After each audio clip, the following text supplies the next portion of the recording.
We are going to predict the starting 11 on offense, the starting 11 on defense, and predict some of the stats for Nico and others by season's end. It's going to be a fun-filled Friday right here on Locked On Vols.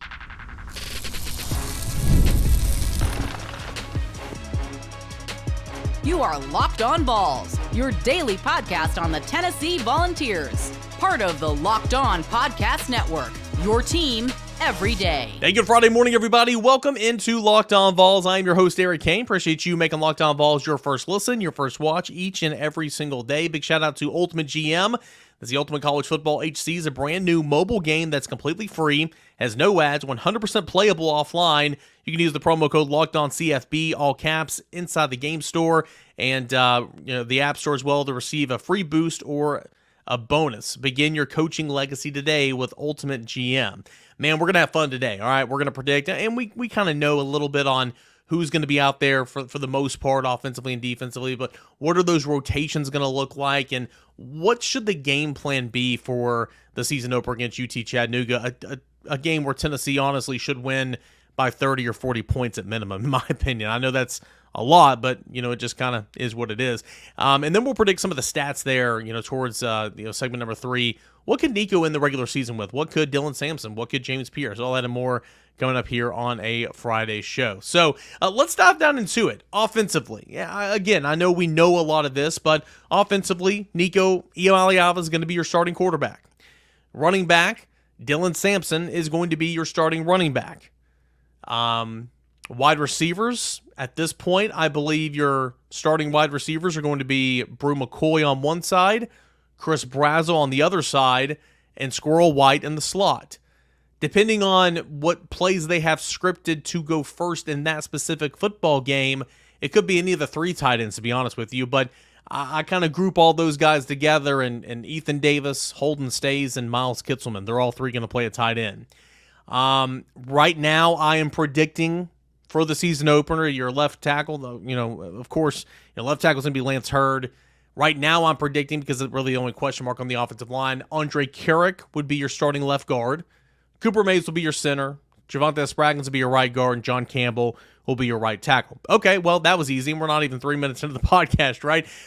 We knew a lot about that, right? But my point is, the first press conference on a Monday in season, game week Monday press conferences, Josh Heupel is going to come out and we're going to get our game notes. And so since this is the first one in game week next Monday, that will include a depth chart. And the depth chart really doesn't mean an awful lot. There's going to be, I can tell you right now, there's going to be a ton of oars out there. So many oars. Orr is the most popular guy in a depth chart, right? But we're going to get that depth chart on Monday. There's going to be stories about it. We'll have pictures, on social media on it. But this is truly, more, I would put more stock into kind of the rotations and everything, and not so much stock in the depth chart. Really, it's just for show, to be completely honest with you. Coaches try to hide everything. Coaches don't want to give anything away, and I'm not sure what you're going to give away with a piece of paper here, but that's just kind of how it is. So let's look at the rotation specifically. I mean, Nico's your quarterback, okay? Your backup quarterback. If something were to happen for a play or two, or his helmet popped off, Gaston Moore would go in the football game, and then Jake Merklinger. If Nico were to have to miss extended period of time, I believe they would play both Gaston Moore and Jake Merklinger. At running back, we know Dylan Sampson's been limited, so, and we talked about this a little bit the other day, I think that for a game against Chattanooga, I think that, Dylan Sampson needs to go in and get his a little bit, then get out, right? Go in there, carry the ball a little bit, get hit a little bit, preferably score a touchdown, and then get out of the football game, because you don't need Dylan Sampson to beat Chattanooga. You don't. Cam Seldon. Josh Heupel said that he was cleared for contact on Monday. What does that look like? Does that mean he's in uniform on the sideline on Saturday? And if so, does that mean he gets any playing time? Just because you are progressing and everything doesn't mean you're full go ready to play that Saturday. There's part of this process here. So, again, like I said a couple of days ago, I think that the plan is for Cam Seldon to be available for the first week, but I would go a whole lot of Deshaun Bishop. I would go a whole lot of Peyton Lewis. I would go a whole lot of Khalifa Keith. Those would be my workhorses in the game against UT Chattanooga, with, allowing Seldon and Sampson both to get hit a little bit, run around, get their toes wet, but really focusing on the next week where that is a big-time football game. So I expect a lot of Deshaun Bishop, though I don't think he'll start. I expect a lot of Deshaun Bishop and Peyton Lewis in that football game, but I do expect Dylan Sampson to start and get the first carry out of the backfield. I mentioned tight ends a moment ago. Wide receivers, I gave those three, but like Dante Thornton's had a fantastic offseason. He is going to play on the outside. Chaz Nimrod, I believe, is going to play, and he's going to be a guy that can spell Squirrel White in the slot and truly give him a break. And, Chaz Nimrod also has some versatility to play on the outside and the inside. Mike Matthews leaving spring practice, I would have said that he was probably going to play too, and he still might, but he missed the first half of fall camp with a nagging injury, and so he missed a lot of time. How much time has he caught up? I'm intrigued to see how truly big is this rotation of wide receivers. I could see 5. I could see it being 5 deep with Thornton and Nimrod coming in to spell the likes of Bruce, Squirrel, and Brazel. That 6th, I think, would be Mike Matthews, but Caleb Webb is still very much in this conversation. Caleb Webb is probably in that rotation, to be completely honest. So Tennessee's very deep and experienced at wide receiver, but I think the starting 3, of course, will be Brew, Brazel, Squirrel, and I'm intrigued to see exactly how big that rotation is. On the offensive line, I don't expect rotations, if you will, but I do expect both, say Andre Keurig starts at left guard, which is what I believe will happen. I do expect him and Jackson Lampley to rotate every couple of series there in the first half, because Jackson Lampley deserves to play. And on that note, potentially, especially if Tennessee's already got control of the game, leading by a couple of touchdowns, maybe you throw Dane Davis in there a little bit. But, I don't expect just to go clear, first offensive line, you're out, second offensive line, you're in, really until the second half, because Tennessee just never does that. I mean, if you're up by 40 in the second quarter, I would have Vyson Lang and, Satter White and Jesse Perry and Larry Johnson, and I'd have all those guys out there. Sham, I'd have all those guys out there, but, we'll see about that. I do think that potentially in a game like this against Chattanooga, you can see Dane Davis and Jackson Lampley rotating in with the ones, because, they played a lot of football for you, and as the season goes on, they will probably be getting a lot of reps with the first team offensive line, because guys get banged up, and that's just kind of how it is. So again, not a lot of news to break here, not a lot of shocking revelations. That's kind of my prediction for the starting 11 on offense. It'll get a little bit more intriguing, and we talk about the rotations and stuff when we get into segment 2, talking about the defense, but that is what I predict Tennessee's starting 11 to look like next Saturday, and that's what I predict Tennessee's starting 11 to look like on offense when the depth chart comes out on Monday morning. Hey, when we come back, again, we will get into the conversation on the defensive side of the football. That is what you had to look forward to. Here's we continue on with a Friday edition of Locked On Vols. Stay tuned. Hey, Locked On Vols fans, I want to take a moment to give you a heads up on the brand new mobile game that I think you're going to love as much as I do. That's Ultimate College Football HC. In this amazing game and simulation, you get to step into the shoes of a head coach and lead your college program to glory. Can you imagine actually being the head coach of the Tennessee Volunteers? Not just the $9 million that Josh Heupel's making right now. From recruiting players to hiring coaching staffs to overseeing training camps and handling school scholarships, you control every crucial detail of your program. It's all in your hands. Are you going to be able to handle the pressure? And what I really love about this game is you are responsible for calling offensive plays during the games. Your strategy will not only determine the success of your football season, but it's going to shape the legacy and future of your program. Ultimate College Football HC is completely free, has no ads, 100% playable offline, and you can play on the go as you want and when you want to. And of course, we have a special offer here on Locked On Vols. Use the promo code LOCKEDONCFB, LOCKEDONCFB, all caps, inside the game store to receive a free boost to your program. Make sure to take advantage of this perk as it will get your team off to a strong start. Download the game. Just visit ultimate-cfb.com, ultimate-cfb.com, or look it up in the app stores. Ultimate College Football HC. Begin your coaching legacy today. So really do appreciate them, and also appreciate our friends and a proud sponsor of the show, that is Home Field Apparel, the exclusive apparel sponsor of Locked On Vols. Football season just a week away, guys, and we can almost smell it in the air, especially this week with the cooler temperatures in East Tennessee. If you're heading on out to Neyland Stadium this fall, be sure to be decked out in style thanks to Home Field Apparel. Can't miss kickoff 2024 campaign. You can get football boxes, coaching jackets, bomber jackets, and more. Those football boxes includes 3 never-before-seen items for University of Tennessee that are not available anywhere else. Curated so fans have new gear to wear all season long, suitable for all weather conditions. Platinum Box VIPs, you're going to receive additional exclusive items like a new hat or a ringer, VIP koozie. 2024 Platinum Pass guarantees you 20% off early access to Tennessee football releases throughout the 2024 season, so no missing out on home field because it's sold out. This is available starting August the 9th. It's been out for a minute, but they will sell out. So go ahead and jump on this today. Homefield is the premier collegiate apparel brand based in Indianapolis. Their focus is creating incredibly comfort, officially licensed apparel with vintage college designs. A wide range of available colleges, 180 and more, but Tennessee is what you want to search for over there today. So go to homefieldapparel.com to get started today. Again, that is homefieldapparel.com. All right, so we looked at the offense in segment number 1. Let's look at the starting 11 defensively here in segment number 2. More so than anything, defense is a rotational side of the football. So sure, you'll have rotations, and sometimes we wish that there were more rotations on offense at running back and at wide receiver and at tight end, and at points in times maybe a little bit on the offensive line. But defensively, you rotate every position for the most part, and more so than you'd like, especially at the safety position, or more. You hope they would do more than what they do, especially at the safety position if you're looking at Tim Banks and the University of Tennessee, of course, in past seasons. So every position should rotate on defense, and defense is also about personnel packages. Third and long, it's a different defensive line that's going to be out there from, second and 4 or third and 2. So I think it's going to be really intriguing to kind of see what these snap counts look like. So I guess I'm predicting the starting 11 for play number 1 against UTC.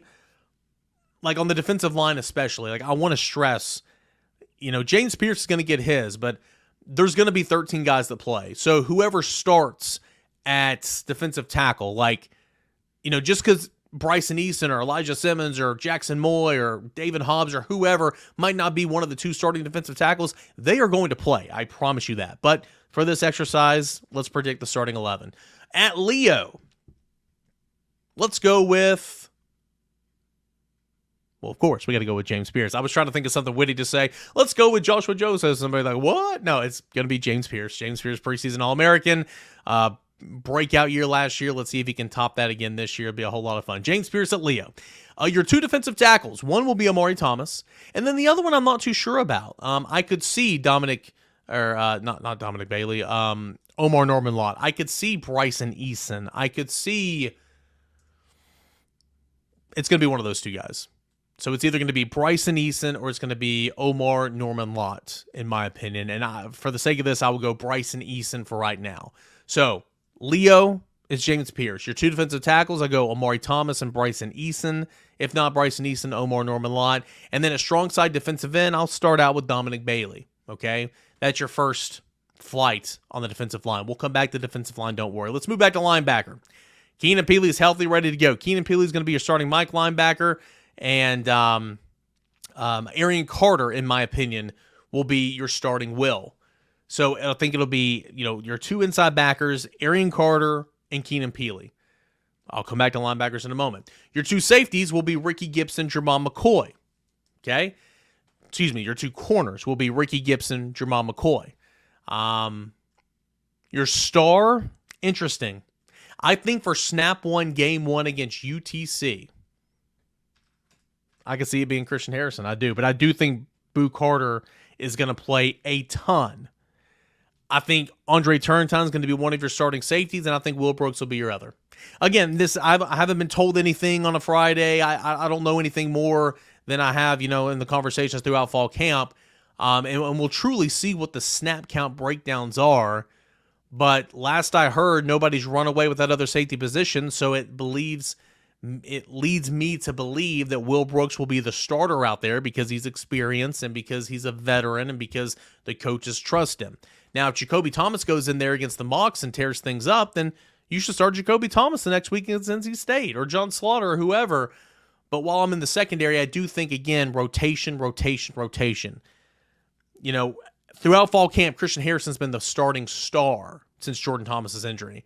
But I expect Boo Carter to play nearly 50% of the snaps of the quote-unquote first-team secondary. So I think even if Boo Carter's not out there at star for play number 1, don't fret. I think that he's going to be out there, and I think he's going to be playing a ton. I think that even if Will Brooks is out there for play number 1, I think John Slaughter and I think Jacoby Thomas are going to get a ton of work in there as well at that safety position. So at cornerback, I mean, your 2 starters, there's no dispute, no questions about it. Ricky Gibson and Jamal McCoy. Your backup is Jalen McMurray. Your 4th is Jordan Matthews. Your 5th, William Wright, and, kind of get into Caleb Beasley in that conversation as well. Not very deep at corner, but it goes Gibson and McCoy as your starters.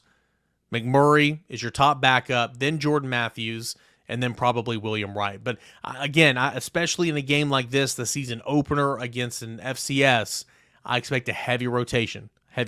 So that's kind of what I see about this, the rotation back there in the back end.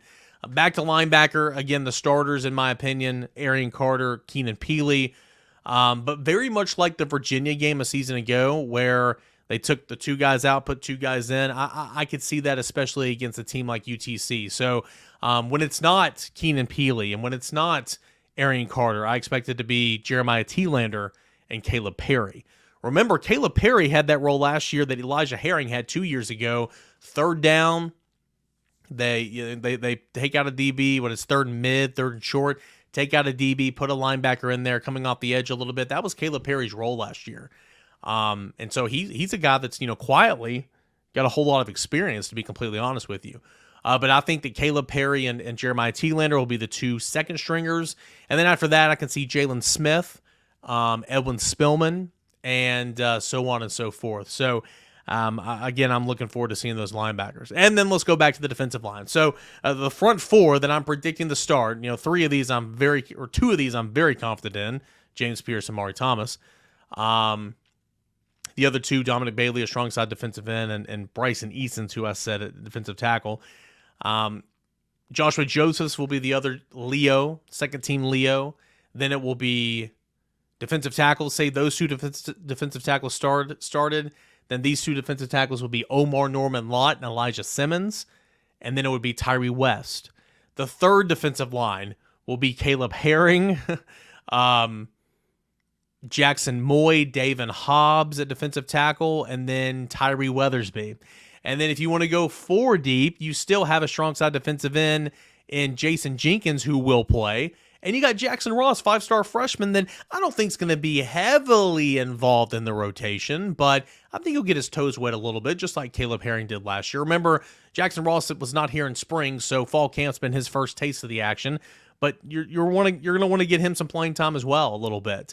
But man, this defensive line truly is incredible. So again, you can mix match those guys. Whenever it's Rabbits package, I expect it. Rabbits meaning pass rushing, pin your ears back and go get the quarterback. I expect there to be 2 Leos on the field. So James Pierce and Joshua Josephs on each end. I expect Tyree West to be one of the guys in the interior. And I expect, in years past, they've left the true defensive tackle in there. I think they can get by with it, with maybe putting Tyree Weathersby in there. Like, I would love to see a Rabbits package of Pierce, Weathersby, West, Josephs. Oh boy, that would be so much fun, in my opinion. Any way you want to spin it, again, gosh, this defensive line is going to be fun. It's going to be a whole lot of fun. So, again, nothing huge there, but predicting what I think will be out there, who I think will be out there for snap number 1 against UTC next Saturday for the season opener. Again, an emphasis on a heavy, heavy rotation. All right, let's have some fun. Let's get a little wacky here. Let's predict some stats for Nico and others by season's end. Who will lead Tennessee in receiving? Who will lead Tennessee in receptions? Who will lead Tennessee in rushing touchdowns? All that and more. And it's coming up next as we continue on here with a Friday edition of Locked On Vols. What to say about our friends over at Gametime? Gametime is the place where you can buy last-minute deals, find last-minute deals on tickets to events in your area. When you download that Gametime app, you put in the promo code LOCKEDONCollege, you're going to get $20 off your first purchase. Again, download that Gametime app, safe, secure, easy to use. Use this promo code LOCKEDONCollege, and you're going to get $20 off. Again, you buy tickets to events in your area. It doesn't have to just be area, the little East Tennessee in me. Doesn't have to just be sports, but you can buy tickets to Tennessee UTC, Tennessee Smokies down in Kodak, Tennessee basketball at the Thompson Bowling Arena at the Food City Center later on this winter. But you can also buy concert tickets for stuff going on at TBA at FCC. Tennessee Theater, the Bijou. You know, there's so many different events, comedy, concerts, theater, sports in your area you need tickets for, and you can buy those on the Gametime app. While you're on that app, you can get the lowest price guarantee. You can get all-in pricing. You can get views of your seat. You can get Gametime picks, where it's a curation, makes it easier to save more on sports, concerts, comedy, theater, etc., all that and more. So go check it out on the Gametime app. Put in that promo code LOCKEDONCollege, and you're going to get $20 off your first purchase. Download Gametime today. Last-minute tickets, lowest price guaranteed. All right, here's where the show gets off the rails a little bit. So many lovely comments on the YouTube channel, and I've gotten a lot of positive feedback for season predictions yesterday, and that's a whole lot of fun. Got a couple trolls in there when they try really, really hard and they have no clue what they're talking about. But hey, this is the internet, so it's not hard to find dumb people out there. But it's been fun. The last couple shows have been fun as we look ahead. And sure, maybe we're drinking the Kool-Aid. Sure, maybe I'm being pretty bullish on this team, and I take that. You know, I think we get, you know, when you're as close to something as Tennessee fans are to this program and, you know, media covering this team, sometimes you tend to see the positives in every single thing, but we do know football is a game of adversity. We do know football is a game of mistakes, and how you react and how you pick yourself up from getting knocked down, sound like a motivational speaker right now, really tells the tale of what type of team you're going to be and player you're going to be. So, yeah, I mean, it's all sunshine right now. Like, I don't think Tennessee's the best team in the country. I don't think Tennessee's a perfect football team, but I think Tennessee's one of the best 12 teams in the country. I don't think Tennessee can prove that this year. Things can go their way if they take care of business. So, sure, it's been a whole lot of fun, and that's kind of leading me into this next segment here where let's predict some season stats, okay? I hate doing this. I'm not going to do every single stat for every single aspect of football, but just some of the big ones. This is kind of what I'm expecting here, ballparking, if we're just having fun here. Again, I'm not a fortune teller. I don't get it, but let's just, you know, let's have a little fun here. Nico, passing yards. During Hendon's excellent 2022 season, where it was cut short a game and a half, 2 games and a half if you count the bowl game, but I don't think he played in the bowl game. He threw for 3,200 yards, I believe, if my memory serves me correct. Joe last year threw for a little over 2,800 yards. I think Nico's going to be somewhere in the middle of that, okay? It's a lot to say that a first-year starting quarterback, especially as young as he is going to throw for over 3,000 yards his first year he got the reins. That means he's healthy, he's kept upright, he's making right decisions. I'm all for it. I hope he does. I expect Nico to be somewhere between 2,900 and 3,000. I think that'd be solid. So those are the passing yards. But with that, how many touchdowns? I think Hendon combined for 30. One year Hendon threw 27 touchdowns, had 3 rushing touchdowns, or he threw for 27, he rushed for 5, it was 32. He kind of tapped out somewhere around 32, 33 in both of his years in terms of total touchdowns. Joe last year, for as bad as everybody wants to say Joe Milton was, he combined for, I want to say, 28 total touchdowns. That's a lot of scoring, right? I mean, he had 22 passing. I believe he had 6 rushing. So I think Nico, when you combine rushing in the red zone, his ability to use his legs, again, he's not going to be a Michael Vick out there, but I do think that is an aspect of his game that Tennessee will try to exploit, try to use, on third and critical downs and goal line situations. I'd say around 32 touchdowns, I think is about right? I mean, can he throw 26, 27? Can you rush for 4 or 5, 6? That gets you to around 31, 32, 33. It's a pretty solid year. That's a really, really solid year. The thing about Tennessee quarterbacks so far to Josh Heupel is they don't throw interceptions. Hendon Hooker, I think, threw 2 interceptions his first year. I think he threw 3 interceptions his second year. Joe Milton last year threw, I want to say, 3 interceptions. So how many interceptions does Nico throw? Now, he is a young guy. This is the difference. Hendon Hooker When he took over the reins here at Tennessee in 2021, he was a fifth-year player. And then he started his sixth year. And Joe Milton started his sixth year last year. They were veteran players. For Nico, I believe that's right. The COVID year confuses the heck out of me, guys. I'm sorry. For Nico, this will be his second year in college. He'll be a redshirt freshman. So, yeah, I think the interceptions could go up a little bit. You don't want them to be astronomical for sure because he's going to account for so many more touchdowns, in my opinion. But I do believe he'll throw, maybe 6 picks. 6 picks, limit the fumbles. Hopefully you don't fumble at all, and you account for 32 touchdowns. You take that any day of the week, in my opinion. Let's go to Sampson. I believe Tennessee will be RB1 hard with Sampson. I do think that, with a healthy Cam Seldon, he will definitely take a bite of that pie. I'm intrigued to see what Deshaun Bishop's role in this football team is through week 2, 3, 4, and so on. And in that regard, Peyton Lewis as well. Tennessee rotated 3 running backs last year. I don't know if Tennessee will rotate 3 running backs this year, but I do think Tennessee will rotate 2 running backs. And even though you will rotate 2 running backs with Cam Seldon, I think that Dylan Sampson is going to get the majority of the share. So I do think Dylan Sampson can rush for over 1,000 yards this year. I do, and he would become like the 18th guy in Tennessee history to rush for over 1,000 yards, I think, or maybe that's 2,000 yards. No, I think over 1,000 yards. That'd be quite an accomplishment for sure. I expect Dylan Sampson, if he stays healthy, to rush for over 1,000 yards, and I expect him to score somewhere around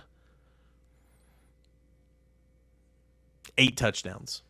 Maybe that's too low, but somewhere around 8 touchdowns. At first, I had 10, and I'm like, 1,000 yards rusher, 10 touchdowns. Gosh, man, that's an all-SEC season. I was like, maybe I'm being too bullish there. Somewhere around 7 total touchdowns. Squirrel White, I believe, will lead the team in receptions. And here's the thing, though. He led the team in receptions last year with 67, and he stayed on the field almost every single snap. I think that he won't play as many snaps this year. That's something Joey Halsley talked about on Thursday, being intentional with the rotation of wide receivers. And Brew talked about in 2022, those receivers were playing like 90 snaps a game. And this year they don't have to because they have more. So being intentional, meaning your guys are fresh longer in the games. Remember that Ole Miss game? Remember Joe Milton when he came in before he ran out of bounds in the game, which was really, really bad. That was really, really bad. He nearly won it. That throw to Jacob Warren in the end zone, boy, that was just overthrown. That was also Jacob Warren's or maybe was that Cedric Tillman?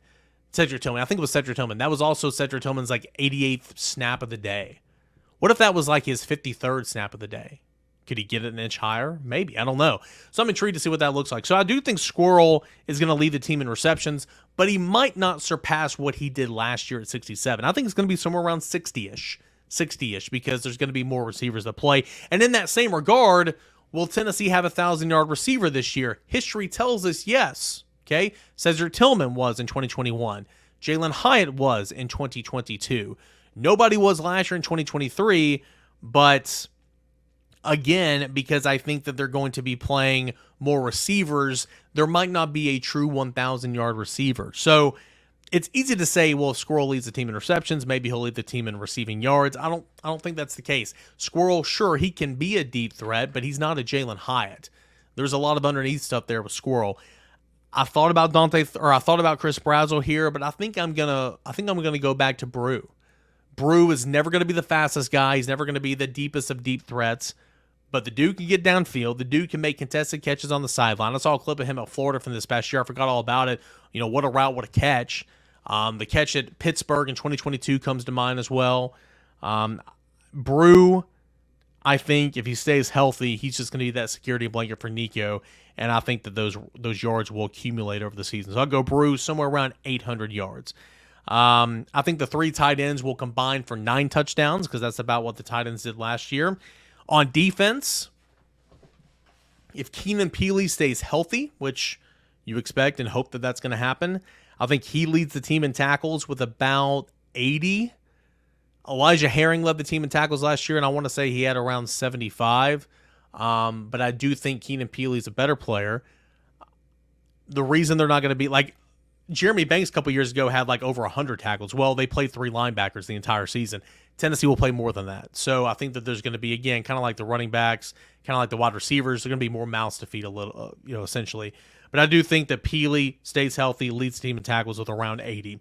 Pierce, it is so incredibly tough to top what you did last year. But he's an elite player. He's a great player, and I can't wait to see what he does this year for sure. I'll say double-digit sacks, but I'll say 10. Technically, that would be a half a sack fewer than what he ended with last year. That doesn't mean he had a worse year. I would love to see his QBHs, hits, and hurries. I love to see his double teams, and I would love to see what guys down the defensive line and maybe Joshua Josephs, how they benefit from having James Pierce on the field. So you guys might get mad at me that I'm saying I'm not predicting more sacks than last year, but if you get the double-digit sacks, it's pretty good. It's really, really good. And that's not going to take away from him going top 10 in the NFL draft next year, in my opinion. Finally, let's end on this. Interceptions. I think Jermon McCoy is going to be the real deal. I will continue to beat that drum. I think McCoy is going to be good. Former track star in high school, went to Oregon State as a wide receiver. They needed a cornerback. Midway through his freshman year, he started at cornerback. I think he's going to be good. He's truly athletic. So give me 4 interceptions for Jermon McCoy to lead the Tennessee secondary. You hope Ricky Gibson gets a couple. You hope some other corners get a couple. Tennessee's cornerbacks only had 5 interceptions last year. 3 of those came from Kamal Haddon, and he only played in 7 games in the year before being injured. I think the playmaking ability at cornerback is going to be so much better this year for sure. So, predictions. Yesterday, we predicted Tennessee's game-by-game record. Today, we predicted the starting 11 and rotation. Starting on offense, starting 11 and rotation on defense for the opener against UTC, and we predicted some of the stats by season's end. I do expect Tennessee's offense to be back inside the top 10.